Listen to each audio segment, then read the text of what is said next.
here are in their final year of school this year? Anybody? Okay. How many people have jobs? How many people brought their resumes?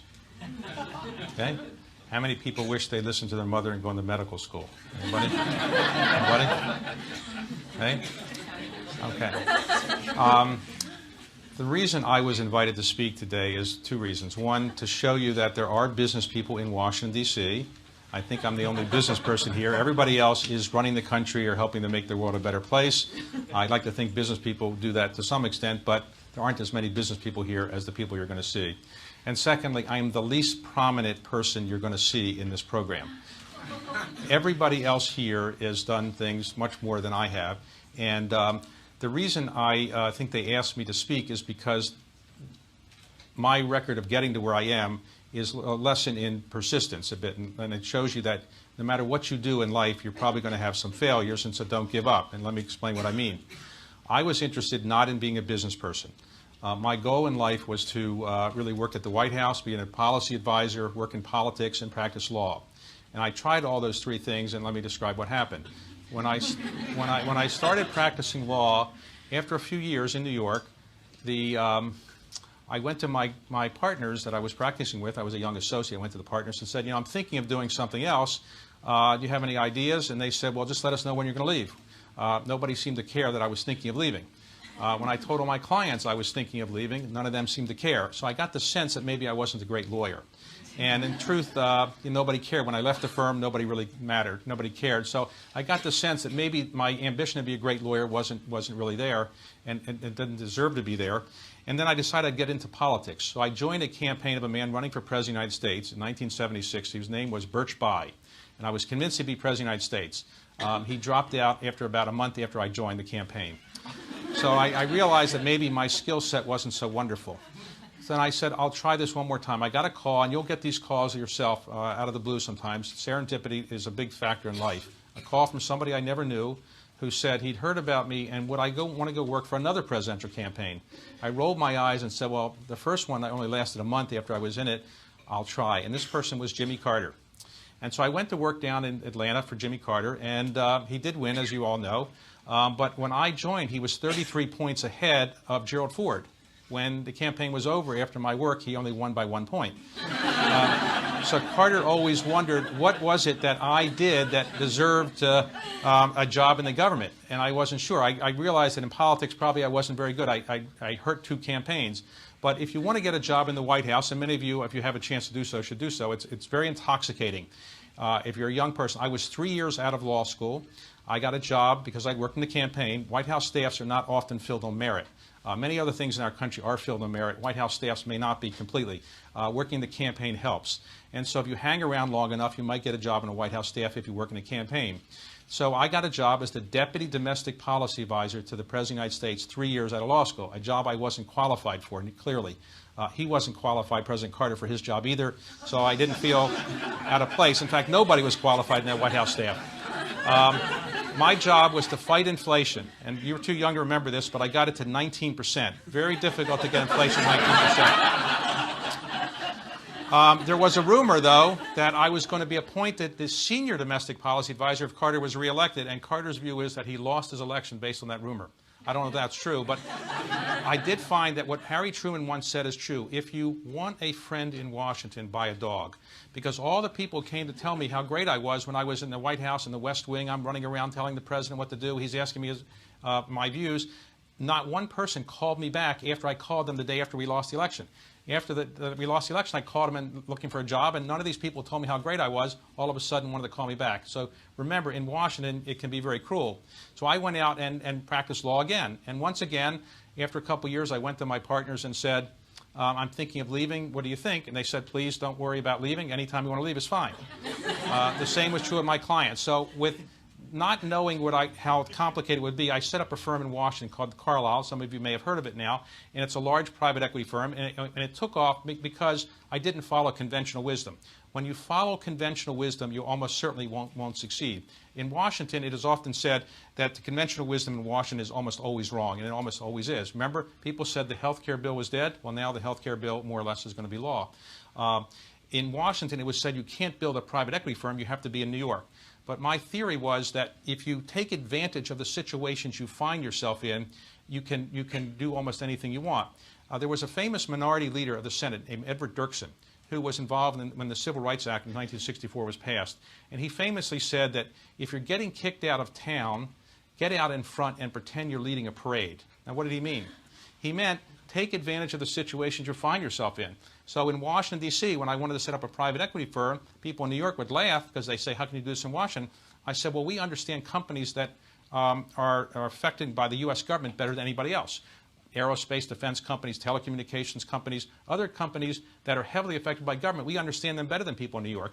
And our investors more or less believe that in the end. And in the end, it turned out to be true because actually we did spend more time knowing these companies. So I took advantage of the situation I found myself in. The things I wanted to just say to you briefly in the minutes that I have are a couple points. One, all of you should take a little bit of a lesson from my situation. And it is, don't think that you're going to know what you're going to do with your life at the age you are now, or really before you're 30 or 35.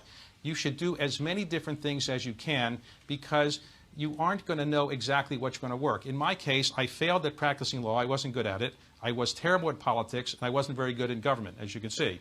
And then in the end, my career took off because in private equity it worked out. And that was really the fourth of my careers. So my first three careers didn't really work out. So all of you should not think, if you don't have a job right now or you don't know what you're going to do, don't worry about it. The only people really concerned about are your parents probably. They're worried that you're not going to succeed. But that doesn't make a difference. What you do before the age of 30, in my view, doesn't really make that much difference because what you should do is try many different things. What you should do is what you want to do. My mother was determined that I'd be a dentist. Her view was that was the greatest thing that life's calling. It didn't have no emergency hours and nice income and so forth, and you can call yourself a doctor. I didn't want to be a dentist. I said, suppose I get arthritis in my fingers, what's going to happen? My career could fall apart. So I just didn't want that. And so do what you want to do and not what your parents want you to do. So you really, and you succeed at anything in life if you really love it. If you are doing something because you don't really want to do it, but you think it's socially respectable or you think somebody will like you for it, you're not going to be great at it. If you take a look at all the people in the Forbes 400 who built companies, everyone built those companies not because they wanted to make a lot of money, because they loved the idea behind the company. In my case, I never thought I would be very, very wealthy. I had no interest in it. I grew up in a very modest family. My parents did not graduate from college. My parents didn't graduate from high school. I was an only child, very kind of a narrow upbringing in Baltimore, which was socially isolated because all the people who were Jewish had to live in in a certain area. Jews could not buy homes in any other place in Baltimore except in a narrow area. And so I didn't really know much about money, didn't aspire to make it. When I started Carlisle, making money really wasn't the big deal. I was just interested in building something and having something that I could say I created on my own. And so in all of your careers, what you should do is focus on something that you really love and that you want to do, and don't worry about the money, don't worry about what people think about it, don't worry what your parents think. Do something you really love. Now, a second point I'd like to convey is this. All of you got here today because you did something impressive in your careers already or your lives already, and so you won a fellowship. And a lot of people wanted these fellowships, and you're very privileged to get them. In my case, I would not have been qualified to get one of these fellowships. I wasn't that distinguished, so I would not have been qualified. And the truth is, I look at the people that you're going to be seeing today and you saw last night, very few of them at your stage in their lives would have qualified for these things either. So the point, though, is that many of these people you're going to see today have accomplished a lot in their life. But they weren't all that distinguished at your period in life. So what happened? Well, what happens very often in life is if you regard your life and divide it into three parts. The first third is probably when you're growing up and you're getting educated and you're getting your degrees and so forth. The second third is where you really more or less master your career, master your craft, and really build something. And the third is where you have an opportunity to kind of live the fruits, the benefits of what you've created. It might be wealth, it might be social entrepreneurial kinds of activities, it might be reputation, it might be other things.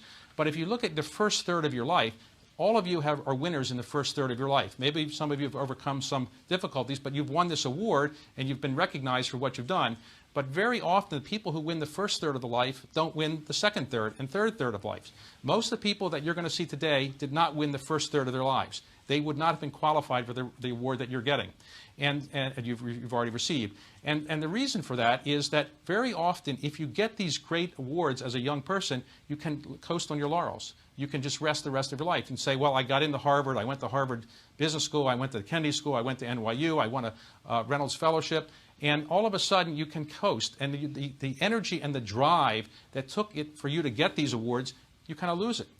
Now, there's an American Academy Achievement that Wayne Reynolds put together, that some of you are familiar. His father started it, and some of you may have heard of it. It awards people various types of awards for what they have achieved as a young person, and then there is what I call the senior division for people later in life.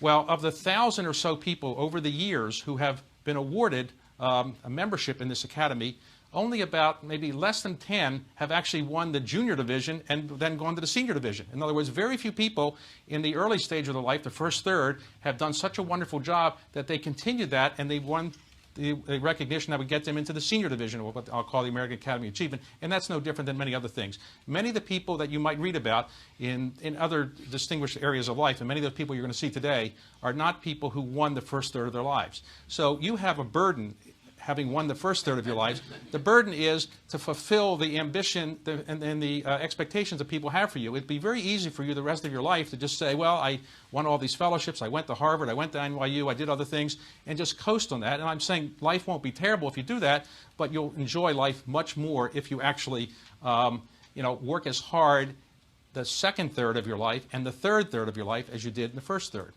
A third point I wanted to make is that you should not obsess over money. Some of you are going to go into business, and some of you are not going to go into business. It's easy, as you might sit there and say, well, he has a lot of money, so it's easy for him to say, don't worry about money. The truth is, I know a lot of people who are fabulously wealthy. I probably know half the people in the Forbes 400 who made money, and I wouldn't say there's a lot of happiness there. There is no direct relationship between money and happiness. As many people may know, most of the billionaires that I know are tortured people. They are not all that happy. So if you want to make money, that's okay, but you should do what you want in life and not worry about money. If money may come along and you'll figure out what to do with it, but you shouldn't try to make your whole life revolve around money, because you'll be very dissatisfied if you do. Most of the people who just obsess over money, in the end, don't know what to do with it. They don't know how to give it away. They don't know how to spend it. They don't know how to handle it properly. So what you should do is do something useful with your life that might involve giving away money if you earn it, but you don't have to make a lot of money to do something useful with your life. Now, most people on their deathbed don't say, I wish I made a little bit more money. They don't do that. They don't say, I wish I worked a little bit harder and I had a bigger net worth when I died. They don't do that. They say, I wish I had spent more time with my family. I wish I had spent more time with my community. And I wish I had helped to make the world a better place when I was here. And so that's what you should really worry about. A fourth point I wanted to convey is humility. I think one of the best ways to get through life is to not show arrogance. That isn't very true in Washington, D.C. generally. There's a high degree of arrogance. But generally, you can accomplish almost anything if you're willing to share the credit for it, and you're willing to use the word we rather than the word I, and you're willing to basically tell people that what you've accomplished might be okay, but it's not something that is that spectacular, and talk about what other people have accomplished. Most people only want to talk about themselves. The key to life is listening to what other people want to talk about, and when you engage in conversations, you want to get people to do things, listen to what they want to do, and that's the last point I want to get to. It's the way to be a leader. Now, you're going to meet a lot of leaders today, and everybody has a different formula for how to be a leader, and there's no one perfect formula. People study leadership all the time, but it's very difficult to really teach it. Just one lesson I would try to give you to think about, and that's this. There was a very famous book written in 1958 or 59 called The Power of the Presidency, or Presidential Power, written by a man named Richard Neustadt. And what he said was, the President of the United States actually has very little power. He only has the power to persuade other people to do something. The president can't really do very much himself. He can persuade Congress, perhaps, or his cabinet officers, or the public, but he has to persuade people. And the truth is, almost everything you do in life is a matter of persuading other people to do something. That's what leadership is about. You can't lead yourself, so you could lead other people. And when you lead other people, you do it by one of three ways. By giving a good example of something, by your own actions, so people follow what you've done. You're a leader in the military. You run up the hill and you take the charge yourself, and people will follow you. So by actions. A second way is by oral communication. people can be very effective in orally communicating. You make a good speech, you know how to talk to people, and you convince people to do what you want them to do. And a third, of course, is writing. Know how to communicate by writing. Now, very few people, in my view, are educated very well in schools these days about these two latter skills. One is to communicate very well orally, and one is to communicate very well by written word.